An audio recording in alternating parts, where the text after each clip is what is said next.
whole lot different, man. Straight up. Every question, like he kept asking, well, Lord, why is this? Well, why was we born if this don't happen?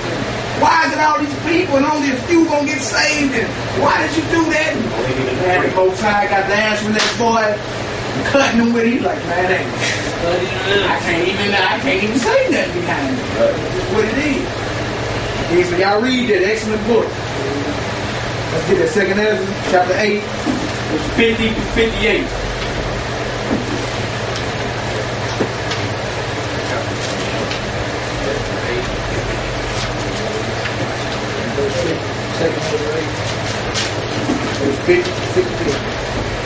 Second Ezra, chapter 8, verse 50. For many great miseries shall be done to them that in the latter time shall dwell in the world, because they have walked in great pride. So many great miseries will happen in these last days. This is prophecy right here. This brother lived thousands of years ago, but the Most High answered him. Many great miseries shall be done to them that in the latter time shall dwell in the world. In our time. All right, come on. But understand thou for thyself, and seek out the glory for such as be like thee. For unto you is paradise open. Most High told Ezra, look, paradise open for you. Like, that's a straight guarantee for that brother right there at that time. Like, look, man, you been banging, paradise is open for you. All right, come on. So he at this point, this is something I ain't never heard. I'm still banging, but that brother there was in. Best believe if he sinned the next day, the guy took it away. Yeah. So it's a progress report. Right. If you're right now, if you die right now, you in. Right. So stay on the road. Is what I'm saying. Yeah, stay in it. Stay with it. It don't mean you need to go get busy and make it rain tonight. He would have said perfectly or always or only open. He just said it's open. Yeah, for unto you is paradise open. Come on. For unto you paradise open. The tree of life is planted. The time is come, is prepared. Plenteousness is made. Plenteousness is made ready. A city is built, and rest is allowed. Yeah. Perfect goodness and wisdom. The root of evil is sealed up from you. Weakness and the mouth is hid from you. And corruption is fled into hell to be forgotten. Then you know in paradise ain't none of that wickedness gonna be going on. Yeah. All right, come on, brother. Sorrows are past, and in the end is showed the treasure of immortality. Beautiful. And therefore ask thou no more questions concerning the multitude of them that perish. He was wondering, like, there's a lot of people that's gonna die. Gonna be a lot of body bags. Like, so he was like, don't even ask no more questions about them that's gonna die. You feel me? Like, seek this out for you and your kind right here. You and those is trying to get this. Right? Come on, bro. Verse 56. For when they had taken liberty, another name for liberty is grace. They despise the Most High. They despise the Most High. Come on. That scorn of his law. Thought scorn on his law. And forsook his ways. Whoa. Moreover, they have trodden down his righteousness. And said in their heart that there is no God. Yeah. And that knowing they must die. Most High gave us grace and we became more wicked. Trodden down the righteous, doing everything that's against the Lord, that knowing they must die. And he gave us grace. That's merciful in itself. Right? Wouldn't nobody be breathing. Not at all. Wouldn't nobody be breathing. So that's what's coming out of it. That's what I wanted to read right there. That grab is Isaiah 26 and 10. The second witness that was at Hebrews chapter 10. And Hebrews 10 about the under Moses' law. You know what? I think we need to go there. Yeah, like now. Let's go there first. Hebrews 10. That's an excellent script. And he let you know that under Moses' law, heads was rolling. Yeah. How many heads you think gonna roll when Christ entered into his church? Yeah. Even more. Among his wicked state. Hebrews chapter 10. That was I'm glad you brought that up, bro. All praise to the Most High. His own good.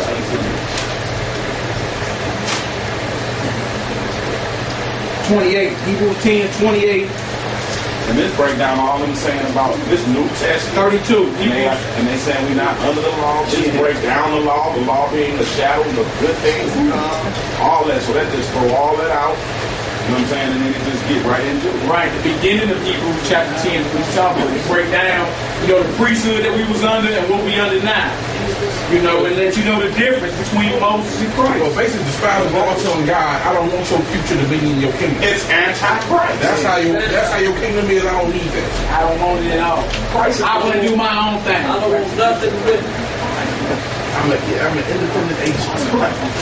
Freedom from all of that house. When you read Jeremiah chapter 10, verse 1 to 6, how do you not know this? You know what bacteria and antibacteria is. How you gonna know? You talking about this? You talking about in that road behind the cows? It's always talking about this is a road.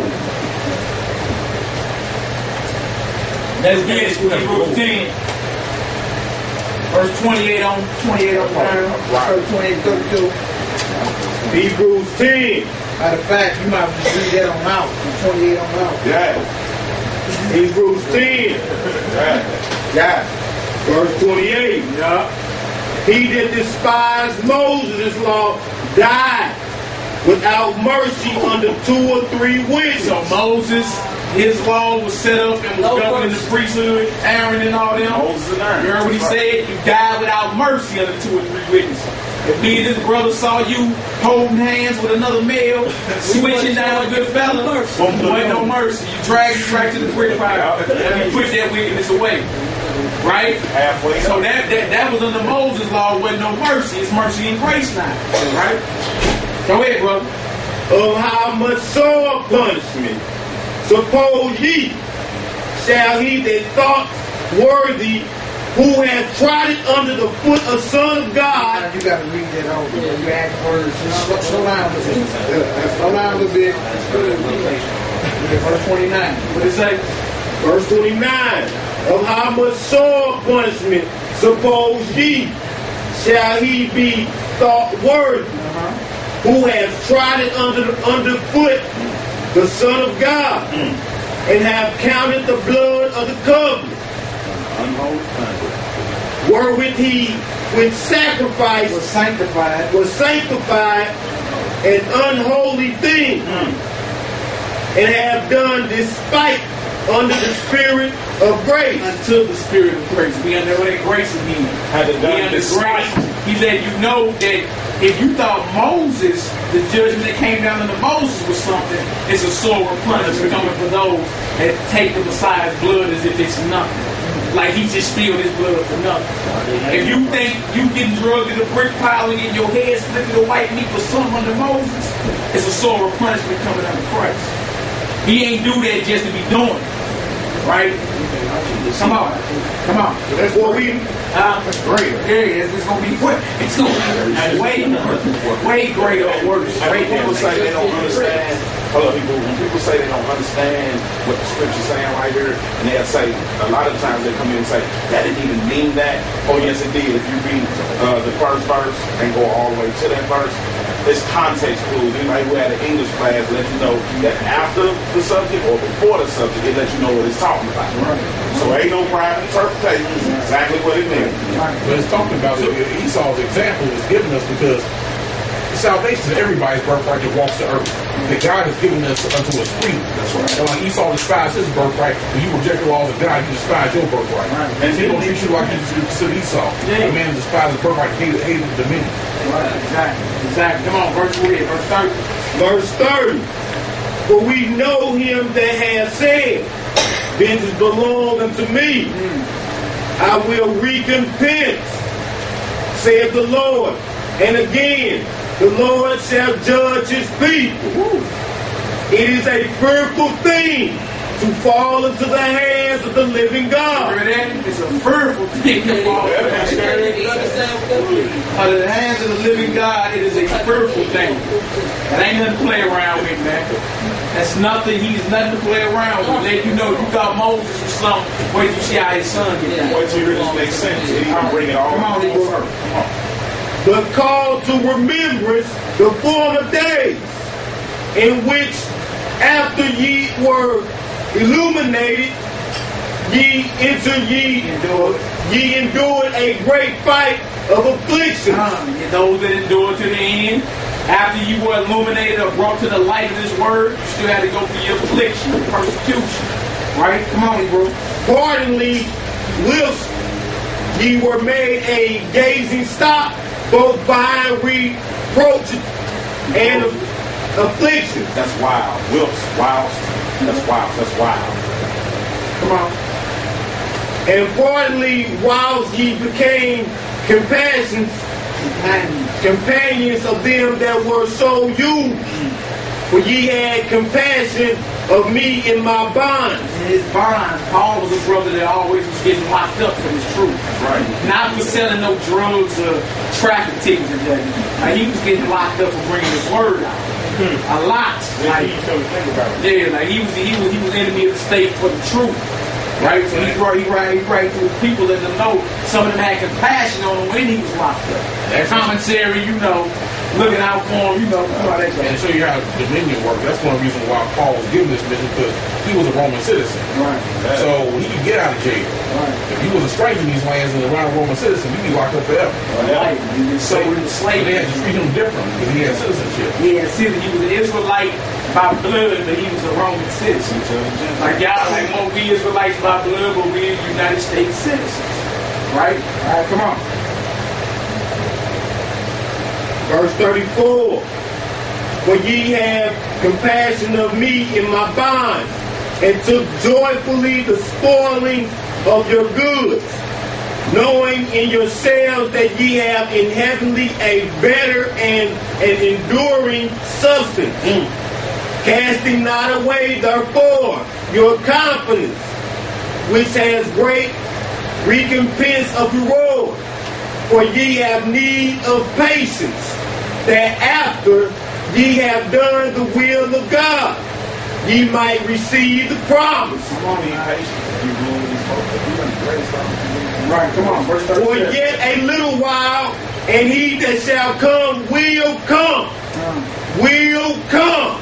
and will not tarry. It's going to come to a point where the Lord ain't going to be waiting. He's going to be sent, and it's going to be super precision, executed speedily. Right? So he that will come and won't be tarried. He ain't going to wait. He waited on the order from his father to actually be sent back. Right. As soon as the power get an order, I'm back at him. And his enemies will be made his footstool. Alright, nah, ain't none of that. Come on, bro. Verse 38. Now the just shall live by faith. You heard that? The just shall live by faith, meaning you're fully persuaded in this word right here. Fully persuaded. Right? Not only the commandments, but the atoning sacrifice of his son Christ. The life, death, and resurrection and return of Christ. You're fully persuaded in that. Alright, come on. But if any man draw back, my soul shall have no pleasure in him. So a lot of people like to read the scripture. The just shall live by faith. Finish off the verse. What did it say? It say, but if any man draw back, my soul shall have no pleasure. That's right. So this proves to you that a man can turn back. You can turn back. Yeah, you can get on this road to righteousness and still look back like Christ say, no man putting his hand to the plow and looking back is fit for the kingdom. Right. Ain't no looking back. Ain't no looking back. The dog turned back to his own vomit. Right, exactly. So you say, my soul shall have no pleasure in them that draw back or that's looking back. What you going back to? Christmas tree ducking or something? What you going back to? Kissing under the mistletoe? I don't understand. You know better now, right? Come on, Negro. But we are not of them who draw back unto perdition, but of them that believe to the saving of the soul. Them that believe to the saving of the soul. Let's go with this next chapter, chapter 11.